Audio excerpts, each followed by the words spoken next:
అన్న అందరికీ నమస్కారం అన్న. Welcome back to my channel MKR tomato farm అన్న. కొత్తగా ఎవరైనా ఛానల్ చూస్తున్న వెంటనే సబ్స్క్రైబ్ చేసుకోండి అన్న.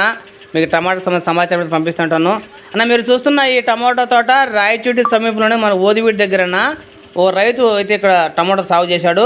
చూడొచ్చు, మీరు టమాటో మొక్కలకు అటువైపు ఇటువైపున మన మొక్కజొన్న కంకులు అయితే పెట్టాడన్న. మొక్కజొన్న కర్రలు చూడొచ్చు. ఈ విధంగా జొన్న కర్రలు పెట్టడం వల్ల మంచి గాలి తోలి పంట దిగుబడి వస్తున్న ఉద్దేశంతో అయితే ఈ ప్రయోగం చేయడం మనకు అర్థమవుతుందన్న.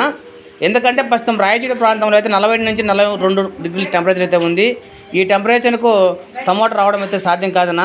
అయితే ఈ రైతు మనకు పేపర్లో మల్చింగ్ సీట్ లేకుండా ఈ విధంగా మన టమాటో మొక్కలు నాటి మొక్కలకు రెండు వైపులా కూడా మనకు ఈ జొన్న కర్రలు అయితే సాగు చేశాడు.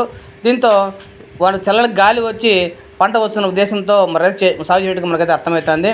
ప్రస్తుతం అయితే చెట్లు ఆశాజనకంగా లేకపోయినా ఏదైనా వర్షం పడినా లేకపోతే మన మొక్కజొన్న కంకులు కొంచెం పెద్ద అయిన తర్వాత బాగా గాలి వచ్చిన తర్వాత అప్పుడే టమాటా కావచ్చిన ఉద్దేశంతో రైతులైతే ఈ ప్రయోగం చేయడం మనకు అర్థమవుతుంది.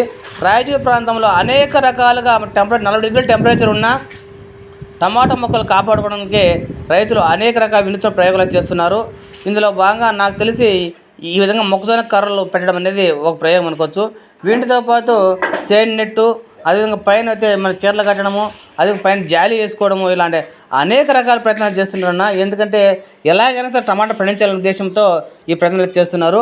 మామూలుగా కేవలం ఒక సీజన్లో మాత్రమే సాగే టమాటా రాయటి ప్రాంతంలో ప్రస్తుతము సీజన్ అంటూ లేకుండా ఏడాది పొడవునా 365 రోజులు టమాటో సాగు చేసుకోవడానికి అనేక ప్రయత్నం రైతులు చేస్తున్నారు. వేసవికాలము అదేవిధంగా చలికాలం అనేది లేకుండా ఈ విధంగా ఈసారి వేసవికాలంలో కూడా టమాటాను అయితే భారీ రైతులు సాగు చేస్తున్నారు అన్న.